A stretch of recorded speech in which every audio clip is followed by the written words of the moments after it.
Saudi अरब की चाहत क्या है आपको पता है, लेकिन मैं दोबारा बताऊंगा क्योंकि अपडेट फिर आई।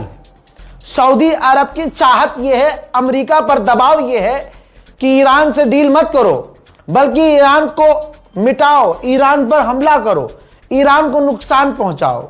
यह है आपका मोहम्मद बिन सलमान। क्या कहूं मैं, क्या बोलूं मैं, रिपोर्ट आपकी स्क्रीन पर एक बार और लगा देता हूं, ध्यान से देख लीजिए, फुल स्क्रीन पर रिपोर्ट है। मोहम्मद बिन सलमान चाहता है कि अमेरिका हमला करे। जी हां, अमेरिका हमला करे और अमेरिका ग्राउंड ऑपरेशन करे। मोहम्मद बिन सलमान ने अमेरिका के सामने यह डिमांड रखी है कि हमला तो करो ही करो, बल्कि जमीनी ऑपरेशन करो। यही वजह है शायद कि बिन सलमान की बातों को मानते हुए अमेरिका ने नई फौज की टुकड़ियां मिडिल ईस्ट में भेजी हैं। यह है बिन सलमान। भाई मेरे तो समझ में आ ही नहीं रहा कि ईरान बातचीत की बात कर भी क्यों रहा है। ईरान को तो बिल्कुल एकदम बात करनी ही नहीं है। जब तक कुत्ते की तरह रोने ना लगे डोनाल्ड ट्रंप, दुनिया के सामने आकर कह ना दे कि भाई बस कर दो अब, तब तक ईरान को बात ही नहीं करनी चाहिए। ईरान के ऊपर इजराइल अमेरिका लगातार हमले कर रहे हैं। यह कौन सा 5 दिन का वो है कि भैया अब 5 दिन तक हम हमला नहीं करेंगे। हालांकि वो हमला कहा गया था ट्रंप के द्वारा कि हम ईरान की फैसिलिटी पर हमला नहीं करेंगे, लेकिन जो हमले हो रहे हैं ईरान पर वो बड़े हैं। देखिए,